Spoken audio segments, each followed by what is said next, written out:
All right, here we go.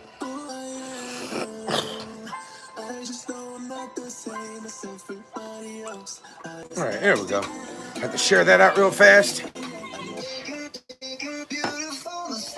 Likes and shares are also appreciated. Thank y'all for coming in.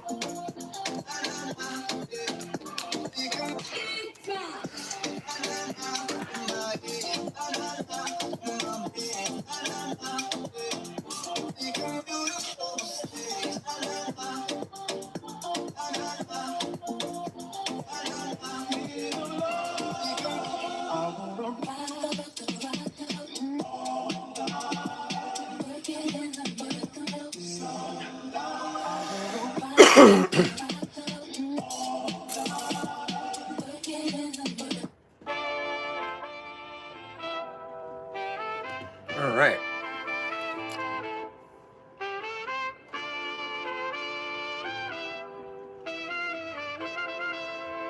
Discord. All right, let's see. Trying to share this one more place. Send it to the Discord crew. Ka-chow. Oh, all right, there we go. I'm a little rough in the face today, but bear with me, y'all. A little bit burly in the face. I need to shave after this live is over, quite honestly. All right, bot is in. Lance, what up, bub? About to start this thing in about 10 minutes. Let a few people come on board. Got a couple hot topics to talk about on this one. Same, man, same. It's been a long-ass weekend. Then I got some update news on myself. I'll bring that up in a little while as well. Probably at the end of the show. Whew. Let me see something here. Yeah, it's not gonna minimize. It's fine though.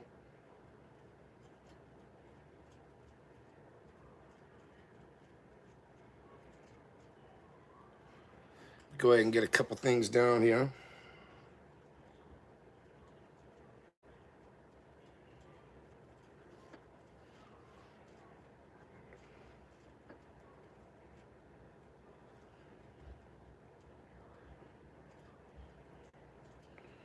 All right, let's see.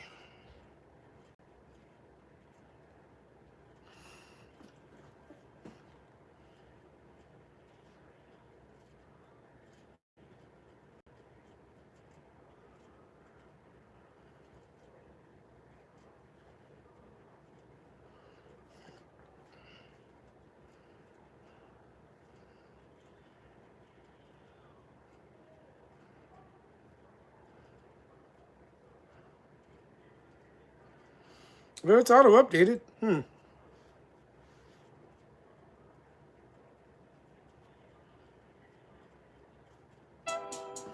just play a little bit of music then.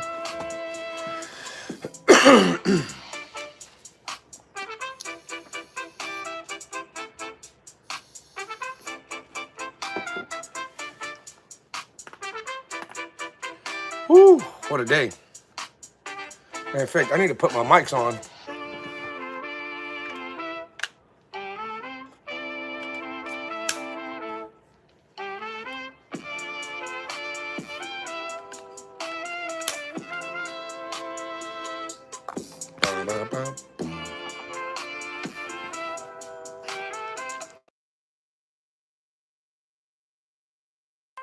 All right, is this thing on? Check 1, 2.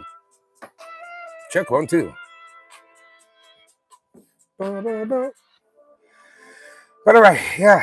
I know pretty much everybody. Like Lance, I know you got caught up with the news on Bryan Danielson.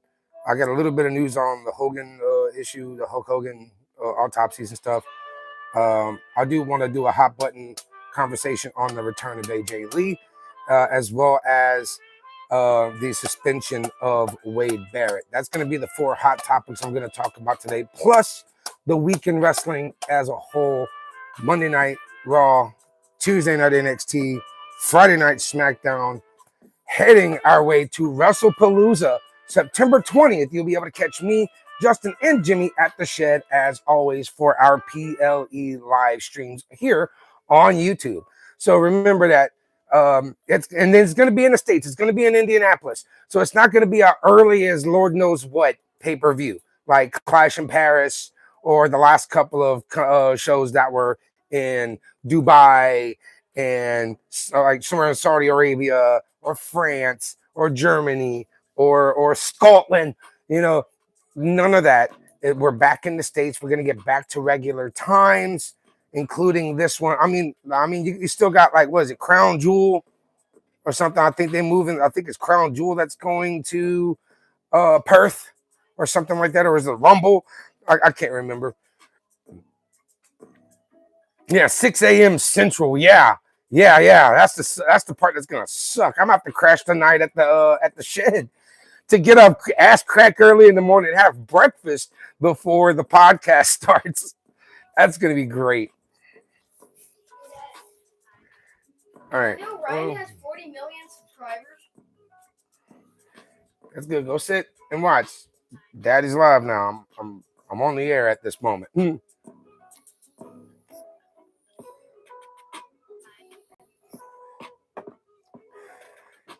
Yeah, and any shares will do greatly for the for the community. I posted it on my Snap, my Instagram, my Facebook, and the Discord group. So definitely. Matter of fact, let me copy the link, and I will be right back. Hang on. Yeah, that one's gonna. Yeah, that one's gonna be an early one.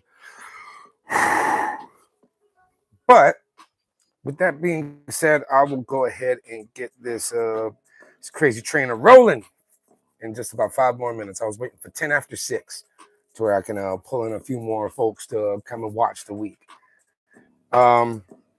Also, hoping to get a lot more interaction with the lives very soon. Looking at some major changes happening in life, and I'm going to be relocating this little sanctuary to where I can do my podcast in a lot more roomy and comfortable environment. Okay, so trying to make that kind of business happen soon. But regardless of that, interesting week in wrestling. We had the return of AJ Lee. It was long overdue. Monday Night Raw gave it away. Hell, Clash in Paris gave it away at first. It was good to see. It was good to see because a 10-year kick away from the company. Same goes for Punk almost, because AJ didn't last too much longer after Punk left the company, and they basically fired him on his wedding day. WWE Shop gave it away too. Yeah, to where people were preparing because now that merch is out. Oh, guess who's coming back? How did you know? The merch is on the website. I will bring up a little bit more about that on her return when I go over SmackDown. So what I'm gonna try to change it up a little bit different here. I'm gonna go through the week first. Then, as soon as I'm done with the week, I move on to the hot topics and then close the show. Hopefully that maybe this little change of motion kind of, it shakes it up just a wee, not by much. Because the way I see it is, the world of professional wrestling is such a unique thing. The entertainment industry is something that is, something that is like embedded in the hearts of fans and workers alike. And I'm marked out too, bro. I'm marked out too. I'm like, yay. I did this whole thing whenever her music, and I'm like, yes, it's about fucking time. It was great. Great return. Man, that girl chiseled as hell, man. That girl got a whole like rocking an 8-pack. I'm like, damn. Because before, whenever she was like basically in her prime, it was very toned, it was definitive abs, but they weren't like that. It looked like they were sprayed on, bro. That thing looked fun. You know, unlike me, I'm got a good old pop belly. Me, Punk is a lucky, lucky man. You goddamn right, that man is lucky. A wonderful woman, a great family, and a prospering wrestling career. Now, it is said that AJ has signed a multi-year deal with WWE. So we're going to be seeing of AJ quite often and on the regular. For one, I'm here for it. I am absolutely here for it. And for that reason, like, I'll bring it up a little bit more. Once again, I'm going off track here, but let's go ahead and get started with the weekend wrestling. Um, there was quite a handful of things to happen. Um, you know, with Raw, NXT, SmackDown, they've all been bringing great quality product. NXT is hanging in there. They're doing good. They're producing talent. Ricky Saints is looking good. Obafemi's looking good. Hank and Tank are goofballs, but good wrestlers. The Culling, good group. Andre Chase trying to make the comeback. Awesome. Lola Vice dominating through and through. There you go. You got Sol Ruka. I mean, look, there's so many talents that are on that NXT roster, and maybe 25% of them will see the main roster every year, or maybe even less, especially whenever it comes to the standards of Shawn Michaels, as well as Paul Levesque and all the producers and all the agents who are involved in the day-to-day processes. That is the WWE and how they organize everything. And it's a great thing to see. Now with Monday Night Raw, I actually looked forward to watching Monday Night Raw, even though I did miss a good chunk of it. I did watch it over. I did not go live on TikTok like I usually do because I've been haven't really been at my best lately. I've been having some rough weeks. And I do apologize for not being on live Mondays, Tuesdays, and Fridays. I try to, but yeah, it's getting a little difficult right now. But here on YouTube is where I get the most foot traffic whenever I go live for the Weekend Wrestling Podcast. So I think moving forward, I'm just going to stick to being right here, right where I'm at, and do everything I can within my abilities to keep everybody up to date, even though there's a lot of people, y'all have already watched it. Y'all have already watched throughout the week. And basically all I'm doing is giving a really professional, but also a very fun opinion and reciprocation towards the product that we're watching. Not only with my experience in the independent scene, learning under certain veterans trees, sitting under those learning trees and doing what I have to do to gain the knowledge that I will soon give back, and it's all the good knowledge, not all the bad knowledge, because it takes a while. It takes time. It takes dedication in the field of professional wrestling, or what most like to call sports entertainment. Now, as for as for the current state of events happening right now, it's kind of difficult to put a finger on what's next for me. But back at it again, we're going to try to, like, I have my notes here. It just needs to reload because this tablet is extremely freaking slow. Grr. If it would just hurry up a little bit, just a little bit, y'all.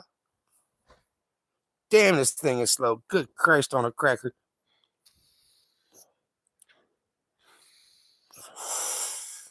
Okay, there we go.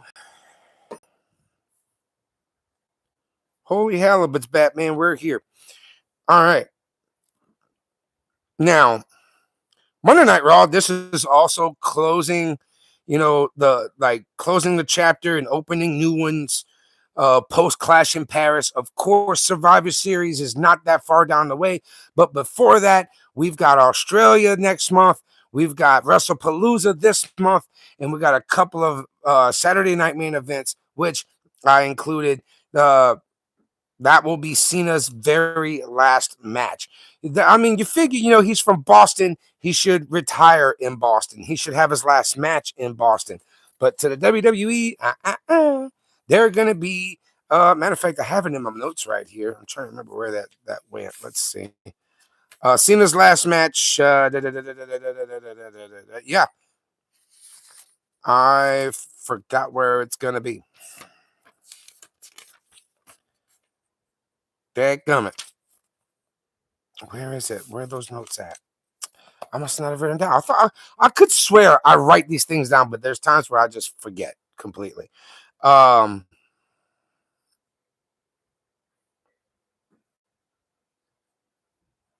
on.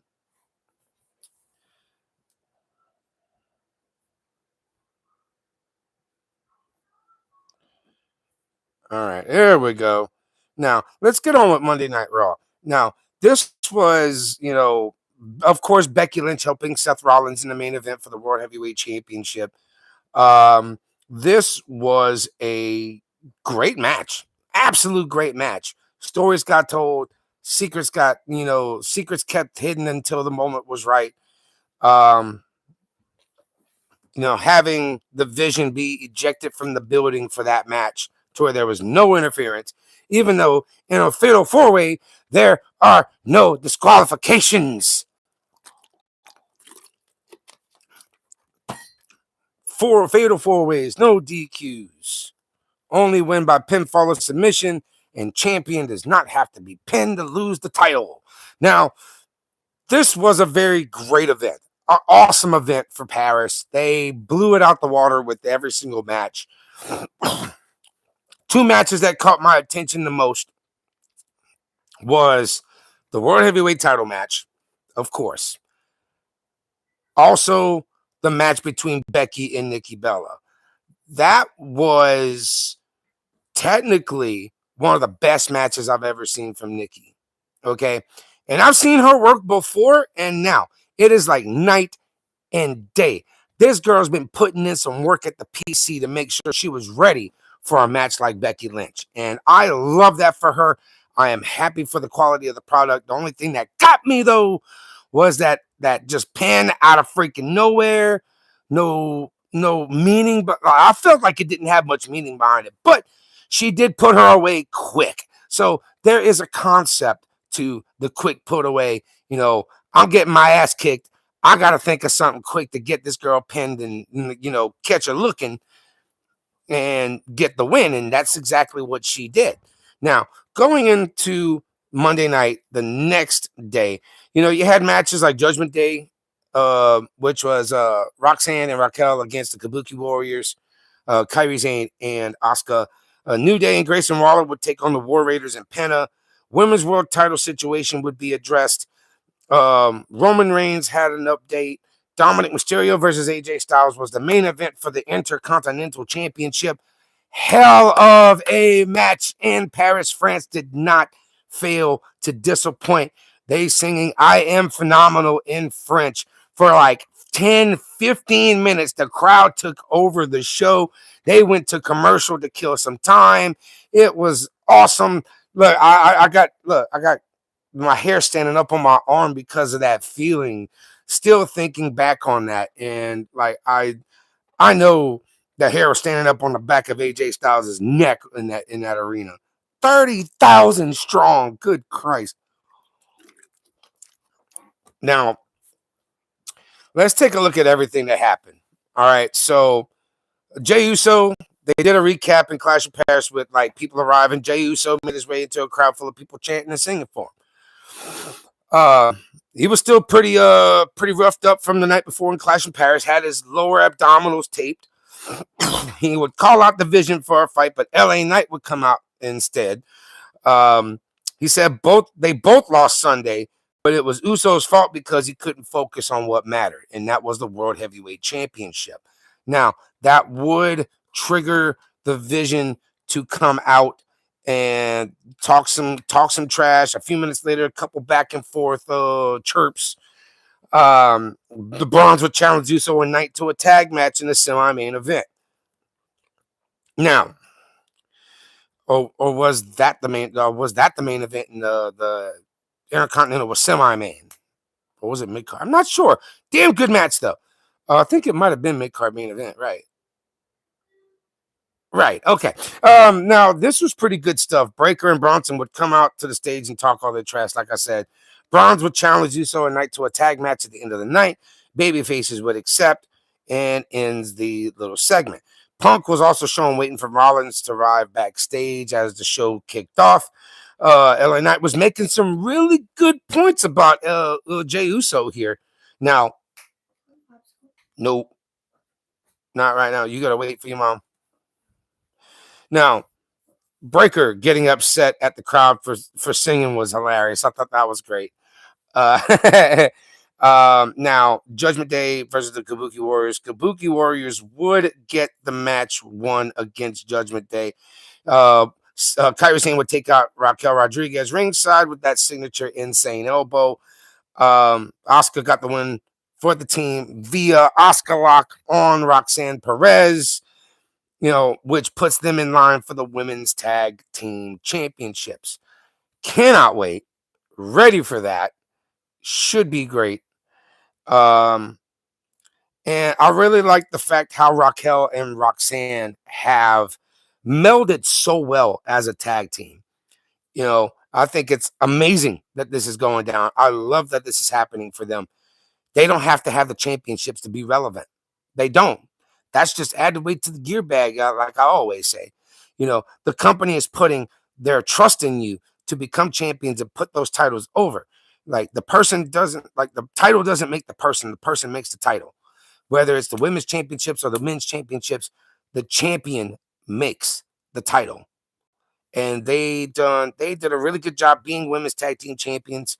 After Liv Morgan got hurt, all that. But having Roxanne as that filler, and they stayed champions quite a few times. They had like 2 or 3 title defenses until they finally lost it. And it really cemented them as a team, as champions. I felt that if you're going to put a team over, face or heel, there you go.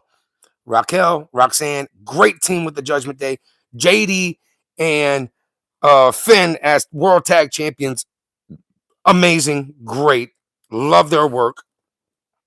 But speaking of Finn, Finn would actually take on Dragon Lee in a singles match. Balor would defeat Dragon Lee via the coup de grace. And then right before that lethal John Woo dropkick. It's been a long time since Balor had turned heel. Like it might be time to turn him face again soon, but here's my honest opinion. I think Finn as a heel is a wee bit stagnant. I may be wrong, but to me, I feel like he's kind of staling out. You know what I'm saying? Oh, and big shout out to the matchmakers for Dragon Lee. I love his damn mask. He reminds me a lot of Samurai Del Sol, formerly Kalisto in the WWE. But Samurai Del Sol had some very, very unique masks, especially in his independent career. I loved every single one of them. Now, Dragon Lee floating over to get into that powerbomb position. Beautiful. Now, moving on, New Day and Grayson Waller would take on the War Raiders and Penta. War Raiders and Penta getting the win. All 6 men in this match did an outstanding job in this match. Outstanding. Eric and Ivar were really the stars of this match. Like, yeah, Penta's got his thing. He's got his shtick. But War Raiders stole the match in a good way. Like, had the fans behind, clearly happy to see him in action. It was a solid performance, even if it was on the predictable side. But it could have been much better with a little bit more time. They could have put a few more things in. But got to honest opinion, great match. War Raiders got over. Penta got over. His gimmick is over. So moving on. Dominic Mysterio facing AJ Styles for the Intercontinental Championship. Whew! Excuse me. Sorry about that. Now, this was a great match through and through. Like I said earlier, for AJ's entrance, the crowd was singing, "He really is phenomenal" in French, just like they did for him at Backlash in Paris a year or so back. I think it was like last year's, It was Cody's first title defense, and it was against the phenomenal AJ Styles for the undisputed WWE Championship. The crowd chanting, "He really is phenomenal." I love it. I freaking love it. Now, Dominic would win and retain the Intercontinental Championship by taking advantage of AJ in a moment of weakness, hitting that frog splash for the pin and the win. Both other than the fact that this had to have a dirty finish, it was a very digestible, very enjoyable match. To me, it was very, very well executed. They took their time, they picked their points, they stuck to their fucking time, and they produced a banger in that amount of time. And like I've learned to be very adamant on sticking to my times whenever it comes to my matches. Like you've got to take, if they're giving you 12 minutes, you're taking 3 minutes worth of entranceway, if there or entrance time, and if there's any promo, you got about 60 seconds, and then you got to work with less than 10, like 6 or 7 minutes by the time you're done with everything, and then bell over to curtain.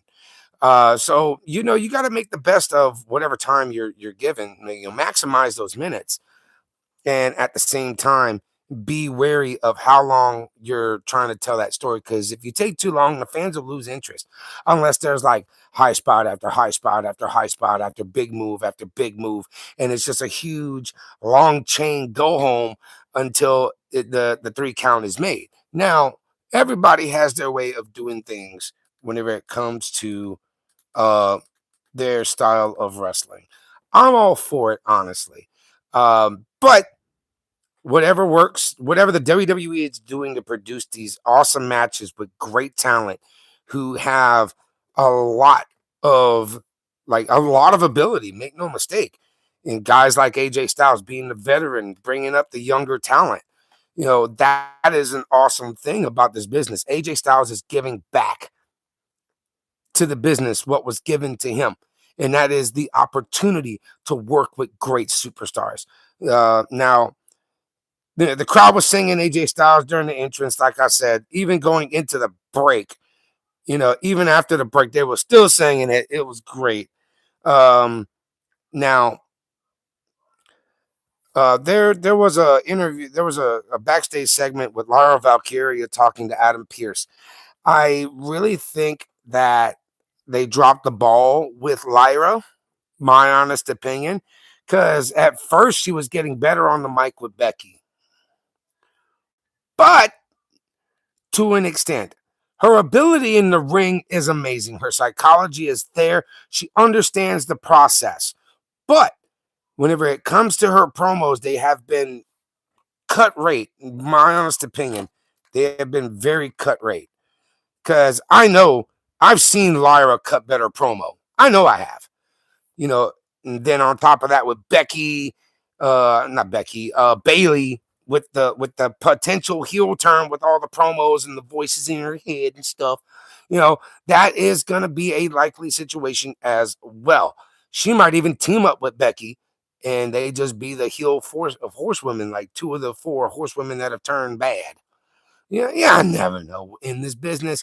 It all depends on what the producers want out of Bailey and the rest of the women's division. Now, um, given the circumstances, it was a good little segment. Great match between Styles and Mysterio. Now, Punk would come out later on in the evening, cut promo, only to be interrupted by Becky Lynch because Punk was stating some absolute facts about how much of a coward Seth Rollins is, that he has to rely on his wife to stay champion. Becky would come out talking all that mess, slapping him around, Punk just eating it all like, you're not hurting me, pop, pop, pop. Hey, try harder, pop, pop, pop. She's trying to get him to put hands on her. And Punk basically made a direct message saying that, it's one thing to insult me. Like he would say she would regret putting hands on him, and which would lead to Friday Night SmackDown. Now, Uso and LA Knight versus Braun Breaker and Bronson Reed. Great match, solid impact. Uso hitting the ring with a steel chair. Jimmy at the end of the night. Reed and Breaker would defeat Uso and Knight on that situation, but Breaker was able to get the victory with the spear as usual. She paper slapped it. She's like, things like that. It's the cutest thing in the world. Now, Tuesday, NXT. NXT, guys, is the next one up. I did not watch a lot of NXT, but I did get the gist of the matches. I did watch the matches and some of the backstage interviews. It has been an interesting ride with NXT as of late. Trick Williams still your TNA World Champion. Obafemi still your NXT. Yeah. Trick is TNA World Champion. Yeah. Sorry, I thought I got confused there for a second. And Oba being your NXT champion. You also got your North American Women's Champion, Sol Ruka, as well as I think, did she lose the other belt? I'm not sure. The Speed Championship. Which they don't show much. She's always got the Speed Championship along the back whenever she's wearing the two belts together, kind of thing. It's cute, but hey, give that belt a little bit of exposure. I mean, they're live on X, formerly Twitter, every weekend. So if y'all want to watch a WWE Speed, the title is defended in matches of 3-minute regulation. Yeah, pretty neat. High spot match, basically, king of the high spotters. Now, Homecoming, you got NXT Homecoming, you got NXT No Mercy around the corner. NXT would hit the airwaves Tuesday night with a broadcast headlined by an 8-man tag team clash, a grudge match in the first bout in the Women's Speed Championship #1 Contenders Tournament. Now, let's see. A couple of those matches that came through to start off the night was Jada Parker versus Last Legend. This was a pretty good match. Last Legend would get the win on Jada Parker. That was really good though. Like the fight would spill out to the floor where Lash would deliver the big boot and hit Lash extension into the commentary table. Back inside the ring, Last Legend earned the win with a second Lash extension, bringing it into the hard-fought back-and-forth contest. Now, this is putting Last Legend in there. They are bringing the Speed Championship exclusively to NXT now. That is good. No, I did forget to bring that up. Yeah, that was in my notes. I just put it in here, and I completely just passed right over it. Look at me.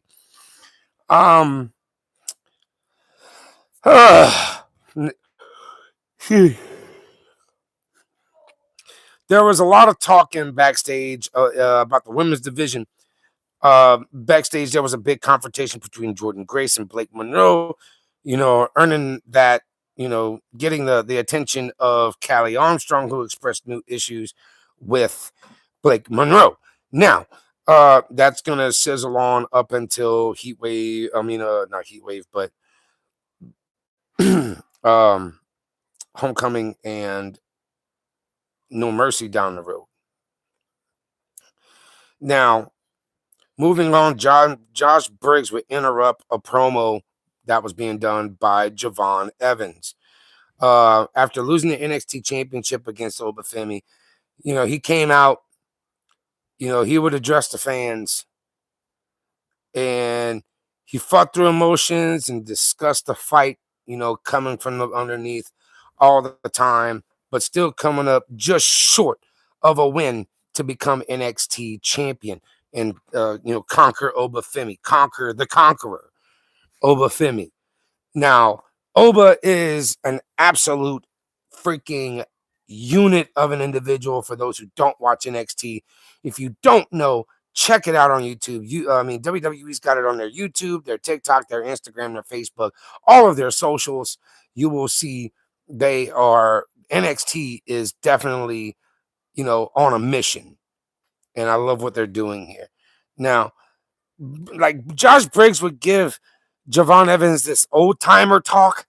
I was not very interested in that, taking pot shots at what his generation's about, and you know,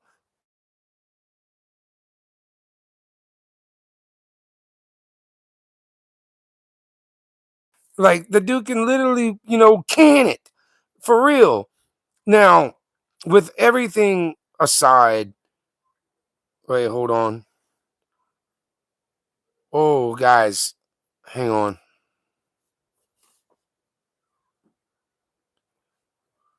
Shoot, I am sorry. I'm gonna have to I'm gonna have to shut this one down.